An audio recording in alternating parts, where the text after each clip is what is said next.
This video was sponsored by World Anvil, 100% guaranteed to not do terrible things to supporting characters.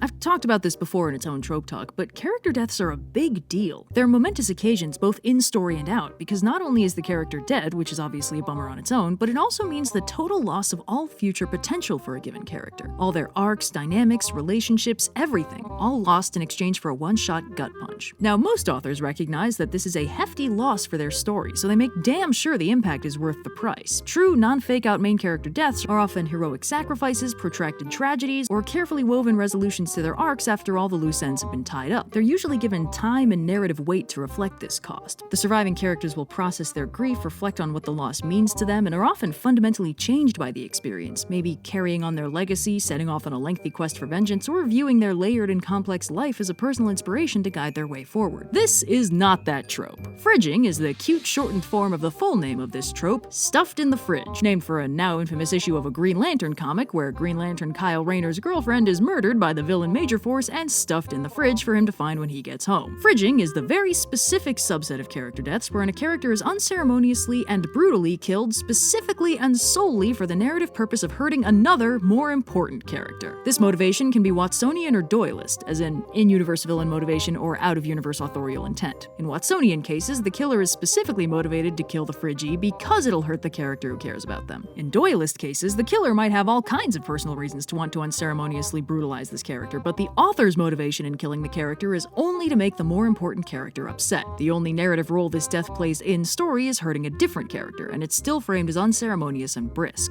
Fridging almost always refers to character deaths, but sometimes the character is instead subjected to some kind of horrible torture or fate worse than death with the same overall impact. The character that really matters isn't the one targeted for the horror, but the hero who's reacting to it, and the Fridgie's personal reaction to their awful situation is usually glossed over in favor of how much that focus character suffers by proxy. Because of reasons, fridging disproportionately affects female characters, often barely developed mons or love interests whose only salient character traits are the hero likes them, so when they're brutalized or murdered, often off-screen, their more nuanced male hero fam/love interests can become deeply unhappy about it. In fact, that's a very easy litmus test to help determine if a character death constitutes fridging or not. If it could happen entirely off-screen and have just as much impact on the story, especially if it does happen off-screen, it's probably fridging. Its only narrative impact is how it bums out the more important characters, with no exploration of how it affects the character actually being brutalized or killed. Getting killed off-screen is such a dismissive fuck you to a character. There's no send-off, no admission of tragedy. The character becomes nothing more than a plot device for someone else's angst. Side character or not, nobody deserves that. Now, the off-screen test isn't quite enough to say if a death is fridging or not. See, while fridging is intended solely to upset another character, well-written character deaths almost always upset the other characters too. And since the character themselves is usually too dead to care, most of the lingering ramifications of their death only affect the other characters, typically by upsetting them. So the distinction between a fridging death and a non-fridging death isn't immediately obvious from just this definition. The key difference is a fridging usually makes the other characters upset briefly and shallowly, while a solid character death makes the other characters grieve. Frequently, fridged characters are never spoken of again after the arc they died in is resolved, or even before it's resolved. Try and convince me that Luke Skywalker was still bummed about Uncle Owen and Aunt Beru 10 minutes later. So as a second fridging litmus test, I'd like to propose a corollary of the iconic sexy lamp test, which explores if a story would meaningfully change if a character was replaced with a sexy lamp. This is the property damage test. If a dead character could be replaced by someone's prized Pokemon card collection and their loss would have the same or more emotional impact on the plot, that character was probably fridged. Now, this is kind of a rarity for this show, but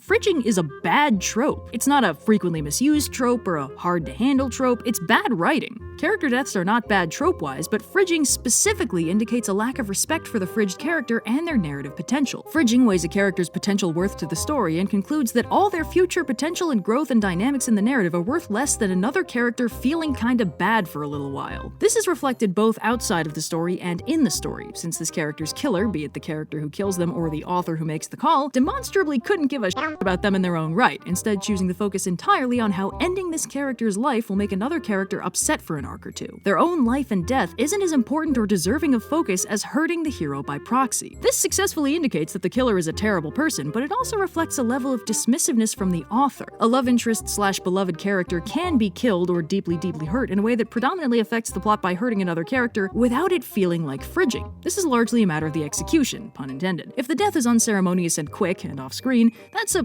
pretty bad sign, since it doesn't really give the character their due. It doesn't highlight the tragedy of their life and potential loss, lost, it just focuses on why and how this will make the main character sad. Every character is the hero of their own story, and if they die just to further someone else's story, it denies that character the basic dignity of being their own person who exists as more than just a prop in someone else's life. It takes their death and the loss of their entire future life and minimizes it down into a short, brief emotional impact on another character. It's dismissive. Now, we're about to enter the spicy take zone because, you know, the MCU is my old favorite punching bag, but personally, this is how I felt about most of the major character permadeaths in Infinity War and Endgame, especially Gamora and Black Widow. Loki and Vision do die fairly quickly and unceremoniously, primarily to hurt the characters invested in them, but they're given narrative weight and some dignity in the process. It feels unfair and tragic in-universe that they couldn't be saved, rather than feeling like bad writing. But Gamora, well, it's actually kind of fascinating. In the 2 movies she'd been in, her entire arc had centered on escaping Thanos and his deeply fucked up abusive parenting situation, healing and growing as a person, and learning to trust and even love her new friends. Her dynamic with Nebula was following that same track, realizing they weren't enemies but victims of the same terrible situation and the same manipulative, tortuous narcissist. Thanos' shadow looms large over Gamora's arc as the root cause of all the pain and suffering in her life, and the thing that scares her most that she's constantly fighting to escape. In Infinity War, Thanos is told by Red Skull that in order to get the Soul Stone, he has to sacrifice something he loves, so he kills Gamora, like permanently if she's dead. Now that's bad enough.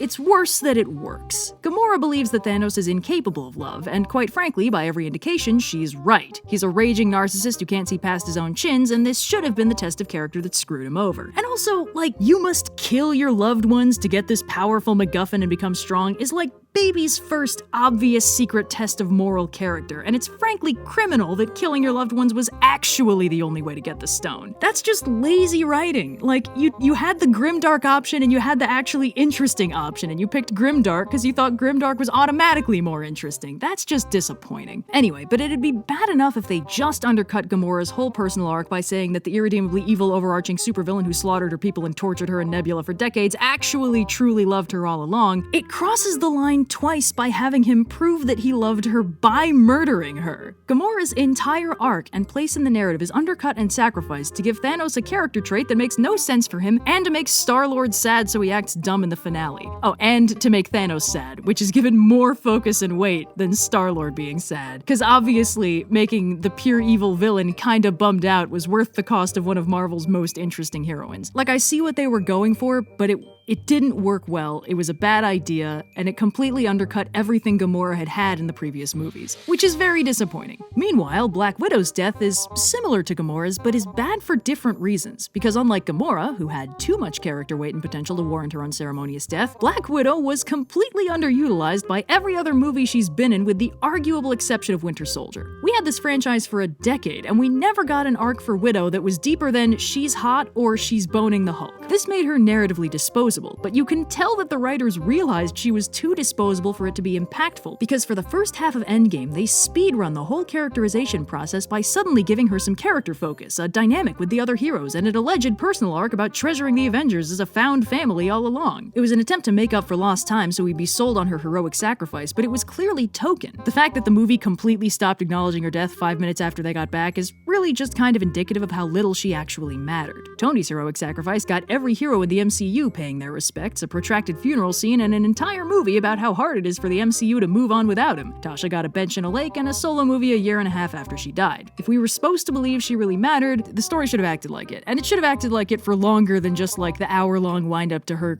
dying to advance the plot. For stupid, contrived reasons. Was she just getting too expensive? Is that what the problem was? I mean, come on, guys. And it's kind of telling that the MCU has rolled back or undercut all 4 of those deaths in one way or another. Loki and Gamora have time-displaced versions with 0 character development running around to replace their more interesting dead versions. Vision got an actual proper send-off in WandaVision, and Wanda got to actually grieve, plus he's got his own not quite the same copy running around now for future appearances. And of course, Black Widow is finally getting that solo movie we were promised, which is a damn hard sell at this point now that she's already dead and thus frankly irrelevant. If the deaths had been properly impactful and narratively worth the cost, none of this rollback would have been necessary. Now, in fairness, the fact of the matter is that characters are not real people. Characters are parts of a story and they exist to further a narrative, and some of them really are just props in other characters' lives. And that's not a morally bad thing. But the story probably shouldn't make you think that. Sure, we, the audience, may be able to guess that the hero's small, peaceful town and stern but fair father figure just exists to get torched by the Dark Lord in episode 1 to set up the inciting incident and set them on the hero's journey, but the hero doesn't know that, and that's what's supposed to be important about this. To the hero, that's their whole world. Torching that town and icing that father figure off screen just tells the audience that the hero might theoretically care, but we don't have to, and the story won't really convince you that the hero does care. It disconnects us from someone we're supposed to be relating to, and it undercuts the emotional impact of the death when the emotional impact of the death is the only thing this trope has. Now, if the father figure had been with us for, say, 2 seasons or the first act or 2 of a movie, serving as a mentor figure for instance, we would expect him to die with some fanfare, and we'd be weirded out and upset if he didn't. A heroic sacrifice, a dying monologue, an admission that the hero made him a better man and so very proud, several references to him after he dies so we remember how he affected the hero's journey. If we didn't get that kind of thing, we'd feel cheated. But just because we, the audience, haven't seen the Chapter 1 dead dad for very long, the author feels comfortable just torching the place off screen after a single expository line of dialogue and then expects us to feel for the hero when the story hasn't made this death feel meaningful. In this structure, the amount of weight a character death is given is not proportionate to how important the character is, it's proportional to how much screen time the character was given, which has nothing to do with how the characters should be reacting to this loss. Fridging is a very disliked trope for several reasons. For one thing, you'll be hard-pressed to find a heroic death trope that people like. Heroic sacrifices are basically the only one that's even halfway appreciated, since for the most part, killing a character is gonna feel bad. But more importantly, fridging lacks the counterbalancing qualities that can make a character death feel satisfying or earned. A hero might die gallantly defending their loved ones, which is heartwarmingly heroic with an element of free will and choice, or fully at peace with their fate, making their death a natural conclusion to their arc, or with some other caveat that makes the audience believe that their death works to end their personal arc. And if their death is tragic and unfair, it'll often be tortuously prolonged to really drive home to the audience that, yeah, sorry, it's not a fluke or a fake out, the character isn't making it through this one. For a classic Fullmetal Alchemist example, spoiler alert, Maze Hughes, professional funny man and sweetheart, is unexpectedly killed fairly early in the series because he figured out the overarching plot way too early, so the villains needed him out of the way. His death serves as a major motivation for most of the heroes, most notably Roy Mustang, but it's not just a token heroic motivator to get the protagonists in gear. It feels awful. It's tragic, it's unfair, he fights very hard to stop it from happening, his wife and daughter are devastated, and the ramifications are felt all the way up to the finale. This death would not work the same if it happened off screen, and it could not be replaced by a binder of Pokemon cards. It means too much to the story, so it's not fridging. Fridged characters do not get this kind of treatment, and frankly, they're lucky if they get personal arcs at all. They die only to make another, more important character feel sad or mad. It's not a heroic sacrifice, they have no agency in it, they're not at peace with it, and their personal arcs, if they get them, aren't neatly resolved in time for it.